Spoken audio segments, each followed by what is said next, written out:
All India Trinamool Congress रेन general secretary Abhishek Banerjee जहाँ को उन्हीं तलब लेदे को एडीआर में तो सीबीआई को तलब लेदे ओना इदी कते के ओना बाबते कोलकाता हाई कोर्ट में नवा आंदे एम कदा जे उनी बांको एरेस्ट दारे उनी जहाँ मामला मेना कदा ओना मामला रे नितो बांको एरेस्ट दारे उनका ठोको कोटा कना उनका ओना हाई कोर्ट रे जहाँ विचारपति मेना कदा उनी ओना आंदे एम कदा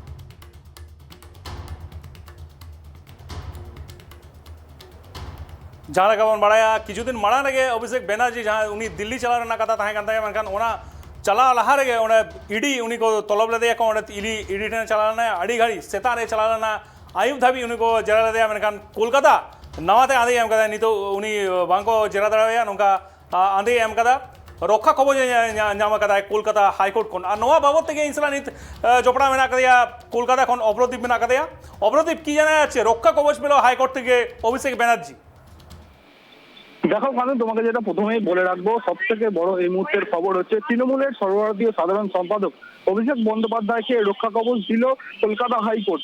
তবে ইডির করা যে এফআইআর সেটা কিন্তু খারিজ করলো না কলকাতা হাইকোর্ট। যেরকমটা অভিষেক বন্দ্যোপাধ্যায় আবেদন করেছিলেন কলকাতা হাইকোর্ট তার বিরুদ্ধে বিভিন্ন পদক্ষেপ নেওয়া হচ্ছে, তাকে বারবার জেরা সম্মুখীন হতে হচ্ছে। তার জন্য ইডির যে এফআইআর সেই এফআইআর খারিজ করার আবেদন কিন্তু করেছিলেন অভিষেক বন্দ্যোপাধ্যায়। সেই এফআইআর খারিজ না করলেও কিন্তু তৃণমূলের সর্বভারতীয় সাধারণ সম্পাদক তথা সাংসদ অভিষেক বন্দ্যোপাধ্যায়কে রক্ষা কবচ দিল কলকাতা হাইকোর্ট। অভিষেকের বিরুদ্ধে কোনো কড়া পদক্ষেপ করা যাবে না। বিচারপতি তীর্থঙ্কর ঘোষ এটা কিন্তু অর্ডার দিয়েছেন। বিচারপতি তীর্থঙ্কর ঘোষ পর্যবেক্ষণে বলেছেন যে সুজয় কৃষ্ণ ভদ্র গ্রেপ্তার হওয়ার পরে ইডি কোনো তথ্য প্রমাণ আদালতের সামনে তুলে আনতে পারেনি। হাইকোর্টের পর্যবেক্ষণে তদন্ত চলছে। এই পরিস্থিতিতে অভিষেকের ইসিআইআর অর্থাৎ ইডির যে এফআইআর সেটা খারিজ করার আবেদন অপরিণত অবস্থায় রয়েছে। তাই এই নিয়ে কোনো নির্দেশ কিন্তু কলকাতা হাইকোর্ট এই মুহূর্তে দেবে না। তার পাশাপাশি যেটা তোমরা জানিয়ে রাখবো, এটা বলাই যেতে পারে কিন্তু কলকাতা হাইকোর্টে ইডির তরফ থেকে কোনো সুনির্দিষ্ট তথ্য প্রমাণ অভিষেক বন্দ্যোপাধ্যায়ের বিরুদ্ধে সেটা কিন্তু পেশ করতে পারলো না এনফোর্সমেন্ট ডিরেক্টরেট। তার পাশাপাশি তোমাকে জানিয়ে রাখবো, স্কুলের নিয়োগ মামলা থেকে নিষ্কৃতি পেতেছে ইডির ইসিআইআর অর্থাৎ যে ইডির এফআইআর খারিজ করতে চেয়ে কলকাতা হাইকোর্টে মামলা করেছিলেন অভিষেক বন্দ্যোপাধ্যায়। ওই মামলার সঙ্গে লিপস অ্যান্ড বাউন্স কোম্পানির অফিসে ইডির তল্লাশির বিষয়টিও যুক্ত হয়। এই মামলায় শুক্রবার দিন অভিষেককে রক্ষা কবচ দিল কলকাতা হাইকোর্ট। নিয়োগ দুর্নীতি মামলায় জেলবন্দি কুন্তল ঘোষের চিঠির মাধ্যমে অভিষেকের নাম উঠে আসে। ধর্মতলার শহীদ মিনারের সভা থেকে অভিষেক দাবি করেছিলেন যে জেল হেফাজতে থাকার সময় মদন মিত্র, কুণাল ঘোষ তার নাম নিতে একাধিকবার কেন্দ্রীয় তদন্তকারী সংস্থা তাদের ওপর চাপ সৃষ্টি করেছিল। এরপরেই আমরা যেটা দেখতে পাই, রাজ্যের শিক্ষক নিয়োগ দুর্নীতিতে ধৃত তৃণমূলের বহিষ্কৃত যুবনেতা কুন্তল ঘোষ দাবি করেন যে অভিষেক বন্দ্যোপাধ্যায়ের নাম বলানোর জন্য চাপ দিচ্ছে তাকে ইডি, সিবিআই এর তদন্তকারী আধিকারিকরা। এই সংক্রান্ত অভিযোগ নিয়ে নিম্ন আদালতে চিঠি দিয়েছিল কুন্তল ঘোষ। পুলিশি পদক্ষেপ চেয়ে চিঠি পাঠানো হয় কলকাতার হেস্টিংস থানাতেও। তারপর কলকাতা হাইকোর্টের বিচারপতি অভিষেক গঙ্গোপাধ্যায় তার পর্যবেক্ষণে জানান প্রয়োজনে সিবিআই বা ইডি অভিষেক বন্দ্যোপাধ্যায়কে জিজ্ঞাসাবাদ করতে পারবে। সেই একই নির্দেশ বহাল রাখেন কিন্তু কলকাতা হাইকোর্টের বিচারপতি অমৃতা সিনহা তারপরেই অভিষেক বন্দ্যোপাধ্যায়কে ডেকে পাঠিয়েছিল সিবিআই। হাজিরাও দিয়েছিলেন অভিষেক বন্দ্যোপাধ্যায়, তারপরে তাকে আবারও তলব করেছিল এনফোর্সমেন্ট ডিরেক্টরেট। আমরা কিছুদিন আগেই দেখি সেই অভিষেক বন্দ্যোপাধ্যায় ঠিক সাড়ে 11:30 নাগাদ পৌঁছে গেছিলেন ইডি দপ্তরে। দীর্ঘ 9.5 ঘন্টার জিজ্ঞাসাবাদ, তারপরে আমরা যেটা দেখতে পাই অভিষেক বন্দ্যোপাধ্যায় বেরিয়ে আসেন সিজিও কমপ্লেক্স থেকে। তিনি বেরিয়ে এসে বলেন, এই যে জিজ্ঞাসাবাদের নির্যাস শুধু শূন্য নয়, -2, যতবার ডাকবে আমাকে ততবার কিন্তু 2 করে তাদের পয়েন্ট মাইনাস হতে থাকবে। অভিষেক বন্দ্যোপাধ্যায় এটাও দাবি করেছিলেন যে তাকে 5 বার এবং তার স্ত্রী রুজিরা বন্দ্যোপাধ্যায়কে কিন্তু মোট 4 বার ডেকে জিজ্ঞাসাবাদ করেছে বিভিন্ন কেন্দ্রীয় তদন্তকারী সংস্থা, মোট 9 বার। তার পাশাপাশি তোমাকে যেটা জানিয়ে রাখবো, এই বিষয়ে কিন্তু তারপরে সাংবাদিক সম্মেলন করেন মুখ্যমন্ত্রী মমতা বন্দ্যোপাধ্যায়। তিনি বলেন যে অভিষেক বন্দ্যোপাধ্যায়ের বিরুদ্ধে কোনো যথাযথ তথ্য প্রমাণ নেই, তাকে কিন্তু হ্যারাসমেন্ট করা হচ্ছে বারবার তলব করে। তার পাশাপাশি তোমাকে যেটা জানিয়ে রাখবো যে এই যে গত 21শে আগস্ট অভিষেক বন্দ্যোপাধ্যায়ের সংস্থা লিপস অ্যান্ড বাউন্স কোম্পানি যে তল্লাশি অভিযান চালায় এনফোর্সমেন্ট ডিরেক্টরেট, ওই সংস্থার অতীতে কাজ করতেন কিন্তু নিয়োগ দুর্নীতি মামলায় ইতিমধ্যেই ধৃত কালীঘাটের কাকু ওরফে সুজয় কৃষ্ণ ভদ্র 23শে আগস্ট ওই তল্লাশির কথা এক্স এবং টুইটার হ্যান্ডেলে বিজ্ঞপ্তি প্রকাশ করে জানায় এনফোর্সমেন্ট ডিরেক্টরেট। তাতে নিয়োগ দুর্নীতির অভিযোগে ধৃত সুজয় কৃষ্ণ ভদ্রের নাম উল্লেখ করা হয়।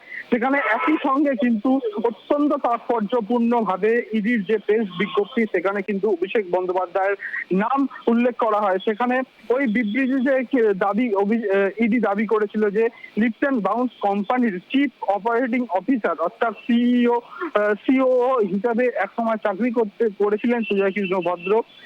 Lips and Bounce private limited কোম্পানির যে চিফ এক্সিকিউটিভ অফিসার অর্থাৎ সিইও তৃণমূলের সর্বভারতীয় সাধারণ সম্পাদক অভিষেক বন্দ্যোপাধ্যায় ছিলেন। তার পাশাপাশি সেখানে লেখা হয়েছিল যে 2012 থেকে 2014 সাল পর্যন্ত ওই সংস্থার ডিরেক্টর পদে ছিলেন অভিষেক বন্দ্যোপাধ্যায়। যা নিয়েই ইতিমধ্যেই কিন্তু রাজ্য রাজনীতি সরগরম হতে শুরু করেছে। অভিষেকের নাম করে কেন বিবৃতি প্রকাশ করা হলো, এই নিয়ে কিন্তু প্রশ্নের মুখে পড়েছে এনফোর্সমেন্ট ডিরেক্টরেট। এই নিয়ে হইচইয়ের মধ্যেই অভিযোগ ওঠে যে অভিষেক বন্দ্যোপাধ্যায়ের সংস্থার একটি কম্পিউটারে কিন্তু 16টি ফাইল ডাউনলোড করেছেন ইডির আধিকারিকরা, যা নিয়ে অভিষেক বন্দ্যোপাধ্যায় অভিযোগ কোম্পানির এক সংস্থার এক কর্মী অভিযোগ জানান লালবাজারে। সেখানে আমরা দেখতে পাই যে ইডির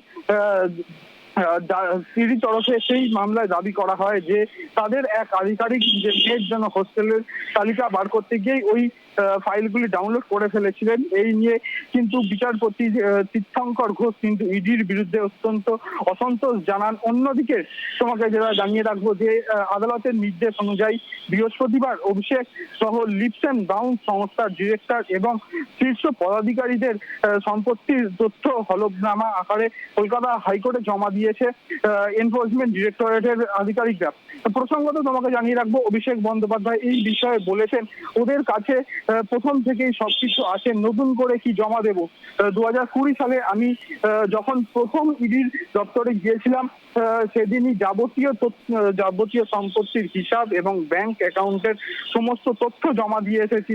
তার কথায় আমাকে 5 বার তলব করেছে ইডি এবং 4 বার তলব করেছে সিবিআই। আমার স্ত্রীকেও 4 বার তলব করেছে সিবিআই। আমি এখন আর ইডি সিবিআই কে গুরুত্ব দিই না। সব মিলিয়ে তোমাকে বলে রাখবো, অভিষেক বন্দ্যোপাধ্যায়ের কাছে অত্যন্ত স্বস্তির হলো যে অভিষেক বন্দ্যোপাধ্যায়ের যে নির্দেশ দিয়েছেন বিচারপতি তীর্থঙ্কর ঘোষ, অভিষেক বন্দ্যোপাধ্যায়কে কিন্তু তিনি রক্ষা কবচ দিয়েছেন।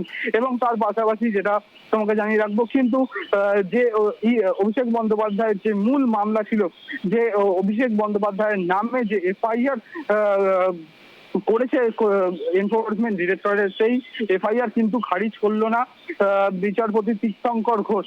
এবং তার পাশাপাশি যেটা জানা যাচ্ছে আদালত থেকে, যে অভিষেক বন্দ্যোপাধ্যায় যে মূল মামলা করেছিলেন সেই মামলায় বিচারপতি তীর্থঙ্কর ঘোষ পর্যবেক্ষণে জানান যে সুজয় কৃষ্ণ ভদ্র গ্রেপ্তার হওয়ার পরে ইডি কোনো রকম কোনো তথ্য প্রমাণ কিন্তু সামনে তুলে আনতে পারেনি। এই হাইকোর্টের পর্যবেক্ষণে কিন্তু এই নিয়োগ দুর্নীতির তদন্ত চলছে। এই পরিস্থিতিতে অভিষেক বন্দ্যোপাধ্যায়ের ইসিআর খারিজ করার আবেদন অপরিণত অবস্থায় রয়েছে। তাই জন্য এই ইসিআইআর খারিজ করার বিষয়ে কিন্তু তারা কোনো এখনই নির্দেশ দিচ্ছেন না। কিন্তু অভিষেক বন্দ্যোপাধ্যায়ের কাছে অত্যন্ত স্বস্তির খবর হলো যে অভিষেক বন্দ্যোপাধ্যায়ের পক্ষে কিন্তু গেল রক্ষা কবচ, যে রক্ষা কবচ চেয়ে কিন্তু আমরা দেখেছি অভিষেক বন্দ্যোপাধ্যায় বারবার কলকাতা হাইকোর্টে এসছেন, বারবার সুপ্রিম কোর্টে মামলা দায়ের করেছেন। সেই রক্ষা কবচ কিন্তু আজকে তিনি পেলেন অভিষেক বন্দ্যোপাধ্যায়।